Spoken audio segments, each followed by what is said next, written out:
Good evening, I'm Kevin Christopher. And I'm Nancy Cox. Thank you for joining us at 6. Today, the world is remembering former President George Herbert Walker Bush, who died late Friday. Now his body lies in state at the U.S. Capitol, where he served as a congressman.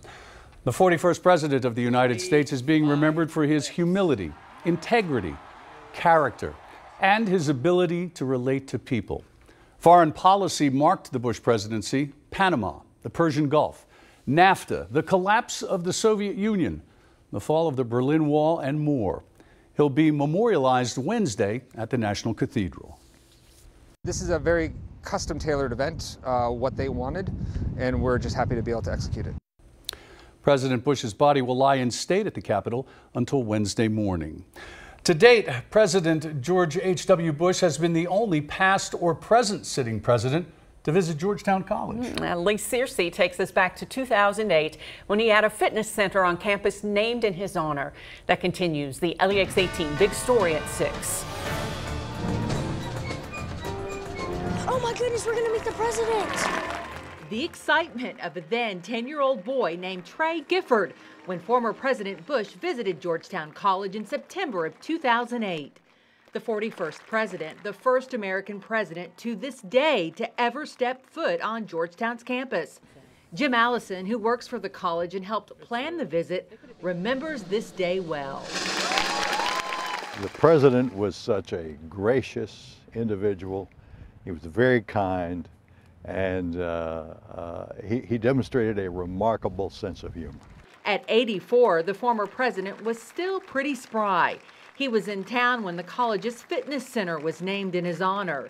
Mr. Bush supported a scholarship program for golf. And what you have done is helping to transfer the values, you see, of the game of golf to future generations. Allison remembers President Bush greeting all ages of students.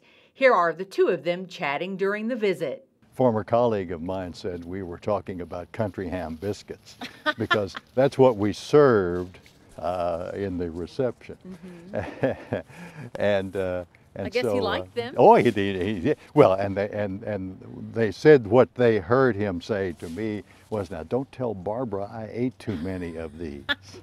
Covering the news in Scott County, Lee Searcy, LEX 18 News.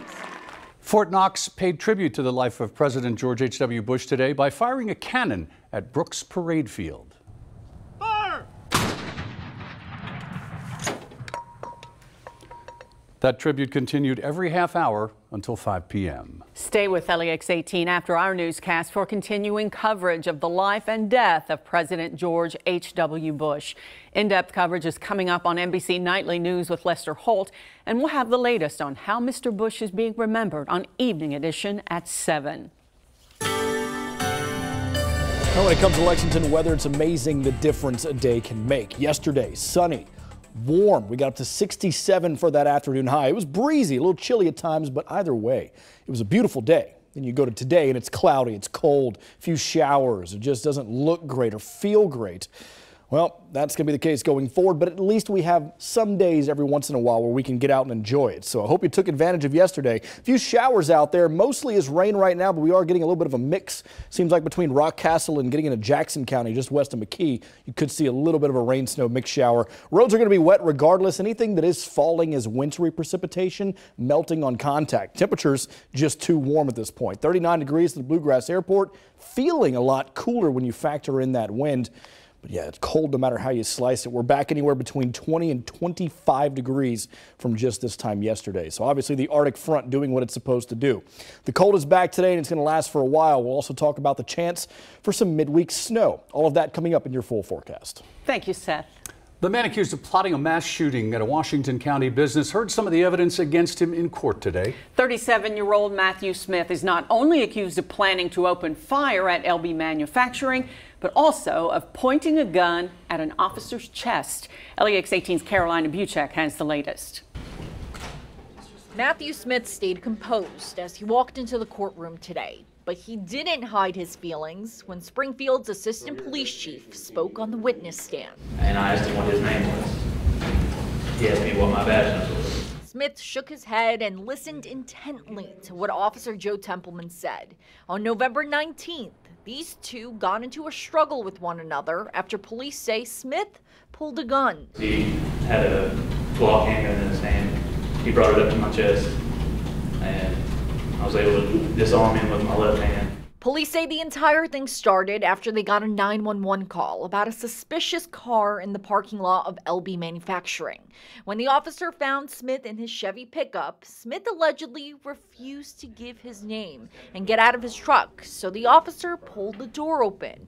And he says Smith raised his gun, which started the struggle. While on the ground, he continued to resist and kept reaching in his waistband, where we found another gun. Police say they then found a third gun on Smith, and inside the car, he's accused of having many more, including a modified, fully automatic AR-15. Police say Smith was armed because he was planning on hurting people. He brought him a piece of job done. Covering the news in Washington County, Carolina Buchuk, LEX 18 News. A University of Kentucky football player arrested over the weekend entered a not guilty plea in court today. 21-year-old Zaire Hughes was arrested yesterday morning after police were called to a home on Woodland Avenue. Police say they found Hughes' girlfriend suffering from minor injuries. He faces domestic assault charges. Hughes is a redshirt freshman from Paducah. He scored a 49-yard touchdown against Murray State earlier this year and played in 7 other games. Lexington police are looking for the couple who managed to use a stolen credit card at 13 area businesses in just a 10-hour period. Michael Burke has the details in this week's LEX 18 Crime Stoppers. It only took a split second to make the careless mistake. It happened at this marathon station on Red Mile, where the victim used, then likely left his credit card there, triggering the first of several crimes. When you find someone's valuables, like a credit card, that is something that you're required to turn over. That was the Class A misdemeanor, which took place here back in October. Then the felony charges were added. We had, I think, about 22 different transactions that took place at 13 different Lexington area businesses. From other gas stations to the big box stores like Meijer and Walmart, just to name a few. Bought everything from drinks and vending machines all the way up to gift cards and purchases at department stores. So these folks really took this like this was their own personal little gift card. Surveillance video shows the two persons of interest likely working as a couple. So if you know one of them, there's a good chance police will be able to put the handcuffs on both. We'll piggyback the one name and find the other, and we do that through a lot of different methods, through card transactions or social media, even through other people that we know that they have in common friends. To solve a fraudulent credit card theft crime, that's become all too common.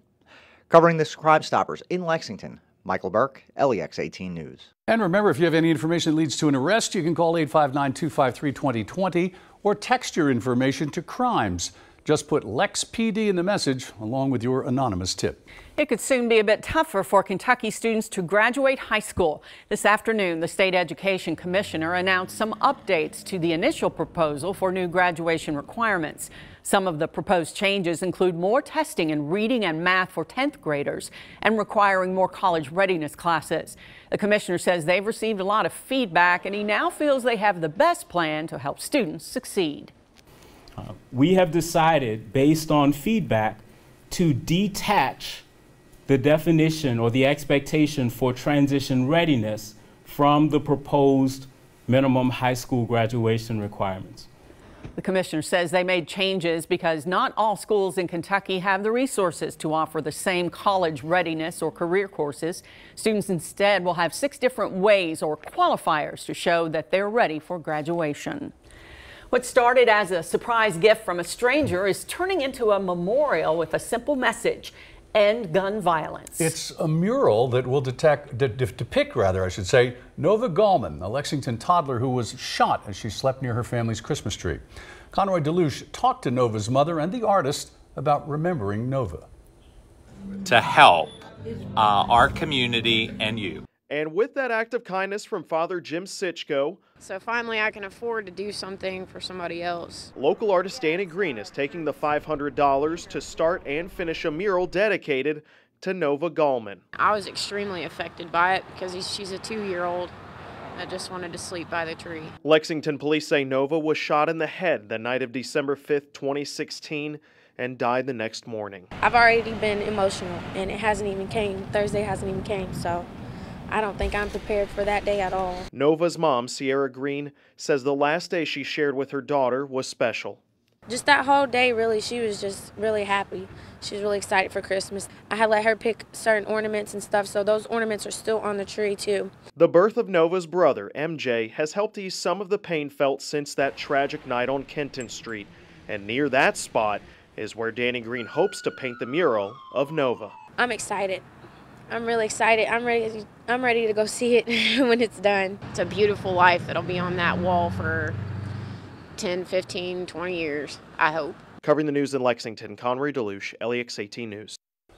Also tonight, a Ballard County duck hunter came across something he never expected. Chris Drummond and his grandson Wyatt found a 4-foot alligator Friday. Drummond snapped this picture of the gator before losing sight of it. Ballard Wildlife Management says it's possible the reptile hitched a ride on a barge from the Ohio or Mississippi rivers, while some people think it might have been a pet. The Department of Fish and Wildlife has set up baits to try to catch that gator. Wow. Years ago, a Lexington firefighter took a simple test, then forgot all about it. Now those results could save a stranger's life. We'll introduce you to the man who's a hero both on and off the job next in tonight's Making a Difference.